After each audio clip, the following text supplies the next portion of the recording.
Ya, pemirsa, lalu bagaimana nasib Perpu Ciptaker dan juga Perpu Pemilu? Kami akan bahas bersama dengan pakar hukum tata negara Universitas Andalas Khairul Fahmi. Sebelumnya kami juga sudah mengundang Wakil Ketua Badan Legislasi DPR RI Ahmad Baidowi, tetapi hingga saat ini kami belum bisa menghubungi Pak Awi. Kita akan ke Pak Fahmi terlebih dahulu. Selamat pagi Pak Fahmi. Pagi Mbak Eva. Iya, Pak Fahmi, Presiden menerbitkan Perpu Cipta Kerja dan Perpu Pemilu Desember 2022, tapi Perpu tersebut belum disetujui DPR pada masa sidang ketiga yakni 10 Januari hingga 16 Februari. Secara konstitusi, bagaimana status kedua Perpu saat ini? Baik, pertama saya ingin jelaskan bahwa Perpu itu adalah salah satu bentuk peraturan yang diperlukan untuk mengatasi keadaan darurat. Karena sesuai pasal 22 konstitusi kita di ayat 1 dikatakan bahwa dalam hal ikhwal kegentingan memaksa, Presiden berhak menetapkan peraturan pemerintah sebagai pengganti undang-undang. Jadi Perpu itu adalah peraturan pintu darurat kalau seandainya dalam proses penegakan pemerintahan tidak ada aturan undang-undang yang mengatur satu persoalan, sementara Presiden untuk kelancaran penyelenggaraan pemerintahan membutuhkan aturan itu. Maka Presiden diberi ruang oleh konstitusi untuk menerbitkan sebuah peraturan pemerintah yang setara dengan undang-undang. Makanya namanya adalah peraturan pemerintah sebagai pengganti undang-undang. Dan secara prosedur pembentukan, syarat kegentingan memaksa itu mesti diuji ke DPR. Makanya di pasal 22 konstitusi juga dinyatakan bahwa Perpu itu harus mendapatkan persetujuan DPR dalam masa sidang berikut. Masa sidang berikut itu adalah masa sidang pertama setelah Perpu itu ditetapkan. Memang penafsiran seperti ini tidak ditemukan atau tidak dinyatakan secara tegas di dalam pasal 22 konstitusi kita, tetapi hal itu bisa dibaca secara clear di dalam ketentuan undang-undang tentang pembentukan peraturan perundang-undangan. Pembentukan Perpu itu bisa kita baca di dalam pasal 52 Undang-Undang Nomor 12 Tahun 2011, dan di dalam penjelasan pasal 52 ayat 1 itu secara tegas dijelaskan bahwa masa sidang berikut yang dimaksud dalam Undang-Undang Dasar dan juga dalam Undang-Undang Pembentukan Peraturan Perundangan itu adalah masa sidang pertama setelah Perpu itu ditetapkan. Jadi kalau Perpu itu ditetapkan kemarin pada saat masa sidang kedua di akhir Desember tahun 2022, maka jadwal persidangan yang mestinya digunakan untuk mengesahkan Perpu itu menjadi undang-undang adalah masa sidang pertama setelah penetapan itu, yaitu di masa sidang ketiga. Maka pada hari ini kita sudah melihat bahwa faktanya DPR tidak mengesahkan peraturan pemerintah itu menjadi undang-undang. Sehingga ketentuan yang disebut di dalam pasal 22 konstitusi kita itu sudah terlanggar dan Perpu itu sudah tidak bisa lagi untuk disahkan menjadi undang-undang. Begitu Mbak Baik. Eva. Baik, Anda sampaikan ketentuan ini terlanggar, artinya betulkah Perpu tersebut gugur dengan sendirinya, Pak Fahmi? Ya, Perpu itu gugur dengan sendirinya karena memang dia harus mendapatkan persetujuan DPR dalam masa sidang berikut. Kalau dia tidak mendapatkan persetujuan, artinya dia sudah tidak bisa lagi diberlakukan dan dia bisa dikatakan gugur. Namun memang ada pendapat yang mengatakan dia tidak kemudian dinyatakan gugur tapi harus dicabut. Bisa dua cara sebetulnya untuk mengatasi keadaan seperti ini. Pertama, memang ini dinyatakan gugur dan tidak bisa dilakukan lagi sehingga Presiden bisa mengajukan pencabutan Perpu itu. Yang kedua, dalam masa sidang ini mestinya DPR bisa juga mengambil langkah menyatakan Perpu ini dicabut dan menyiapkan RUU tentang pencabutan Perpu ini. Begitu Mbak Eva. Baik, kami konfirmasi lagi, saya ingin konfirmasi, artinya yang mencabut adalah Presiden. Mekanismenya seperti apa? Caranya Presiden langsung mengajukan rancangan undang-undang tentang pencabutan Perpu tentang Cipta Kerja, atau DPR juga bisa mengajukan rancangan undang-undang tentang pencabutan Perpu itu. Jadi bisa berasal dari Presiden, bisa juga berasal dari DPR terkait dengan RUU pencabutan Perpu Cipta Kerja itu. Apakah pemaknaan ini soal masa sidang berikutnya yang harusnya disetujui pada sidang ketiga itu sudah diketahui oleh DPR? Apa sebetulnya alasan kalau Anda analisa, Pak Fahmi, apa sebetulnya DPR tidak mengesahkan Perpu ini pada masa sidang ketiga? Saya tidak yakin DPR tidak tahu karena hal itu secara jelas sudah bisa dibaca di dalam penjelasan pasal 52 Undang-Undang Pembentukan Peraturan Perundangan kita. Di situ dijelaskan bahwa masa sidang berikutnya yang dimaksud di dalam ketentuan pasal 52 Undang-Undang Pembentukan Peraturan Perundangan itu adalah masa sidang pertama setelah Perpu ditetapkan. Ini jelas di dalam undang-undang. Jadi dia tidak membutuhkan penafsiran lain selain dari yang dimaksud di dalam penjelasan itu. Karena seperti yang kita ketahui bahwa penjelasan undang-undang itulah penjelasan resmi. Jadi tidak ada penafsiran lain, mesti merujuk kepada penjelasan resmi yang dituangkan di dalam penjelasan undang-undang itu. Lalu kenapa DPR sampai tidak mengesahkan Perpu ini dalam masa sidang berikutnya ini? Banyak kemungkinan barangkali, tetapi bisa karena faktor kelalaian DPR sendiri atau memang karena tidak ada yang genting sebetulnya dengan kondisi penerbitan Perpu itu. Dan bisa juga dibaca bahwa ini mengkonfirmasi bahwa ketika Perpu Cipta Kerja itu dilahirkan, tidak ada kegentingan memaksa yang harusnya dipenuhi dengan hadirnya Perpu itu. Buktinya hari ini DPR tidak segera mengesahkannya menjadi undang-undang, dan itu lebih melepas lagi untuk kemudian disahkan dalam masa sidang berikutnya. Ini menunjukkan bahwa tidak ada kegentingan hukum yang kemudian harus dipenuhi dengan Perpu itu, dan kemudian tidak ada keharusan juga untuk kemudian segera mengesahkan Perpu itu menjadi undang-undang untuk mengatasi keadaan tadi itu. Jadi Ya. saya melihat ini rangkaian sebetulnya dari apa yang kemudian sebelumnya dinilai oleh banyak pakar bahwa tidak ada kegentingan memaksa sebetulnya dengan terbitnya Perpu Cipta Kerja itu, dan hari ini DPR pun mengkonfirmasi bahwa kegentingan itu tidak segera harus dipenuhi, dan buktinya DPR tidak mengesahkan Perpu itu menjadi undang-undang. Tetapi ada pernyataan bahwa DPR akan tetap membahas pada sidang keempat yang akan dimulai hari ini. Dalam pasal 22 konstitusi itu dikatakan bahwa presiden Perpu itu harus mendapatkan persetujuan DPR.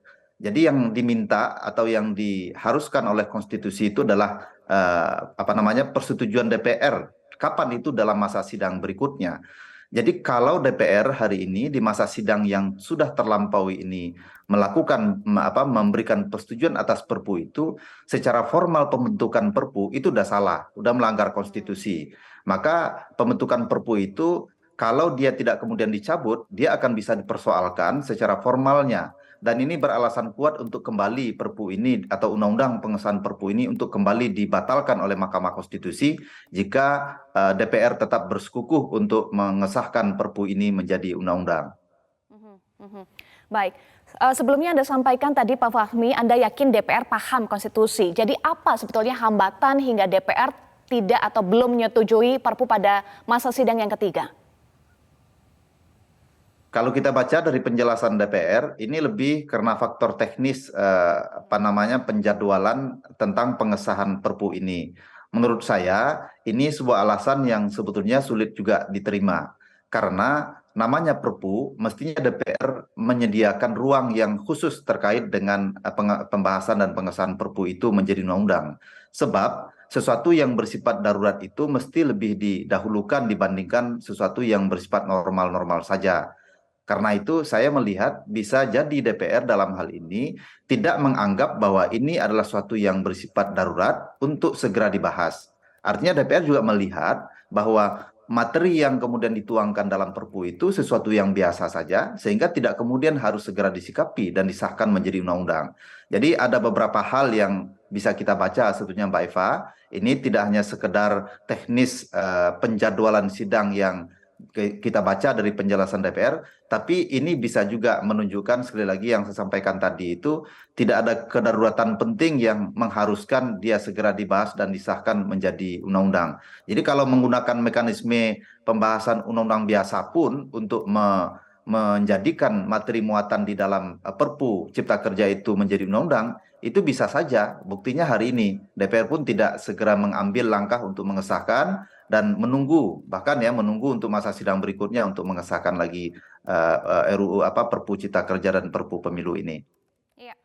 Pak Fahmi, ada tanggapan dari Formapi Lusius Karus yang menyatakan bahwa ini ada kesengajaan dari DPR untuk mengulur waktu, untuk mengirimkan sinyal kepada Presiden bahwa membuat kebijakan jelang pemilu itu tidak mudah, sulit. Tanggapan Anda? Bisa saja kalau itu dibaca secara politik ya, ada analisis menyampaikan ini ada kaitan dengan pemilu, terkait dengan tidak mudahnya menyusun RUU menjelang pemilu. Namun di sisi lain bisa juga dijelaskan bahwa hari ini sebetulnya kekuatan politik di DPR itu adalah kekuatan politik yang mayoritas mendukung pemerintah. Dan fakta ini juga bisa menunjukkan bahwa selain alasan tadi itu bisa jadi ini memang karena faktor kelalaian DPR dalam membahas dan mengesahkan Perpu sesuai mandat konstitusi itu. Mhm. Anda sebut ini kelalaian DPR. Kelalaian seperti apa? Kelalaian untuk melaksanakan tugas yang dimandatkan oleh konstitusi karena clear ya dalam pasal 22 itu dinyatakan Perpu itu harus mendapatkan persetujuan DPR dalam masa sidang berikutnya. Harus itu ada dua makna. Keharusan untuk segera membahas Perpu, yang kedua adalah keharusan bagi DPR. Jadi ada dua maksud yang terkandung di dalam frasa atau dalam kata harus di dalam pasal 22 ayat 1 itu. Keharusan membahas Perpu karena memang ada kedaruratan yang dimiliki oleh substansi yang dimuat oleh Perpu itu yang harus segera dibahas agar keadaan hukum yang dinilai genting memaksa ketika Perpu itu dibentuk itu bisa diselesaikan dan dia kemudian sudah menjadi hukum biasa, hukum normal, bukan lagi menjadi hukum yang bersifat darurat. Yang kedua, harus bagi DPR. Jadi ada keharusan bagi DPR untuk kemudian mengesahkannya menjadi Perpu. Keharusan itu ada konsekuensinya. Pertama, konsekuensi terhadap Perpunya, yang kedua konsekuensi juga bagi DPR. Kalau keharusan itu tidak kemudian dipenuhi oleh DPR, dalam pemahaman saya, mestinya DPR setelah ini mengajukan RUU pencabutan Perpu itu menjadi undang-undang. Mhm. Ya, soal kegentingan ini kan menjadi alasan ya dari Presiden untuk menerbitkan Perpu. Tetapi mengapa alasan kegentingan ini tidak dimaknai sepenuhnya oleh DPR padahal Presiden punya kekuatan mayoritas di parlemen? Bagaimana Anda memaknai ini, Pak Fahmi? Ya, saya melihat ada semacam pemahaman konstitusi yang kurang komprehensif ya, sehingga penyelenggaraan negara hari ini khususnya kita lihat dari beberapa sikap DPR dalam melaksanakan rangkaian agenda ketatanegaraan memperlihatkan bahwa di DPR ada pemahaman yang kurang komprehensif terkait dengan pelaksanaan tugas-tugas itu. Kita juga bisa melihat sebelumnya misalkan tentang pemberhentian hakim konstitusi yang kemudian itu tidak juga sejalan dengan apa yang dimandat oleh konstitusi.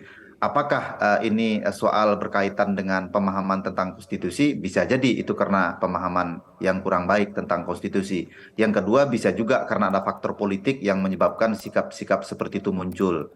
Dan begitu juga dengan sikap berkenaan dengan Perpu ini. Bisa karena faktor politik seperti yang dibaca oleh banyak orang, tetapi saya lebih cenderung melihat bahwa ini lebih karena faktor kekurang lengkapan pemahaman tentang konstitusi dan juga semangat kita bernegara atau semangat di DPR untuk melaksanakan negara ini sesuai dengan konstitusi. Kalau kita ingin negara kita ini makin maju, makin baik, tentunya kepatuhan pada konstitusi itu sesuatu yang harus dilaksanakan.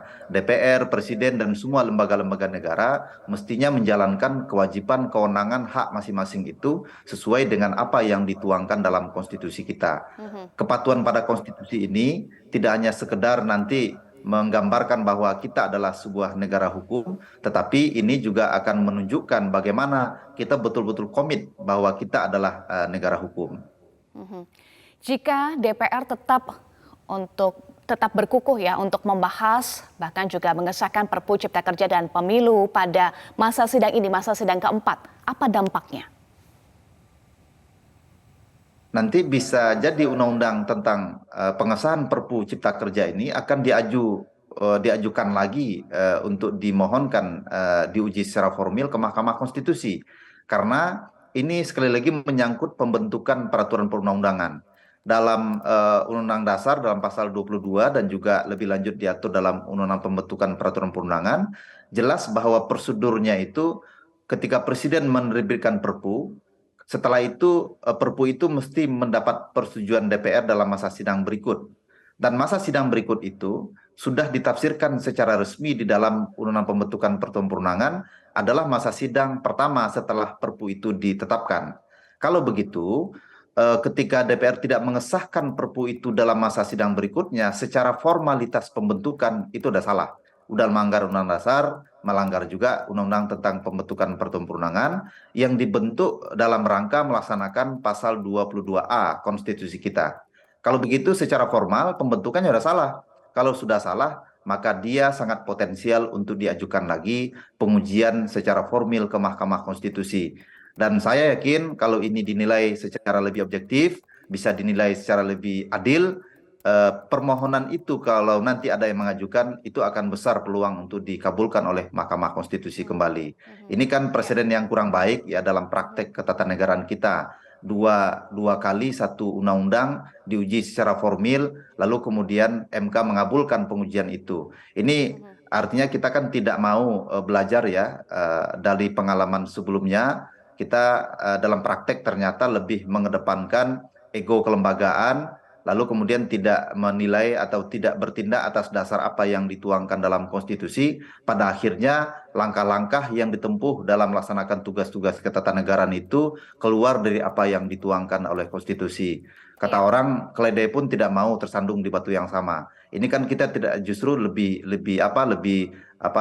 parah dari itu, bahwa ternyata ada dua kali proses pembentukan undang-undang ataupun Perpu Cipta Kerja ini yang secara formalitas itu tidak sejalan dengan apa yang sudah dituangkan dalam konstitusi kita. Ya, untuk menghindari maksud kami untuk menghindari presiden buruk, kondisi pembentukan yang salah, jadi langkah apa yang bisa ditempuh DPR saat ini untuk tidak melanggar konstitusi? Saya mengusulkan langkahnya itu Presiden bisa ataupun DPR bisa mengajukan rancangan undang-undang tentang tentang pencabutan Perpu Cipta Kerja ini.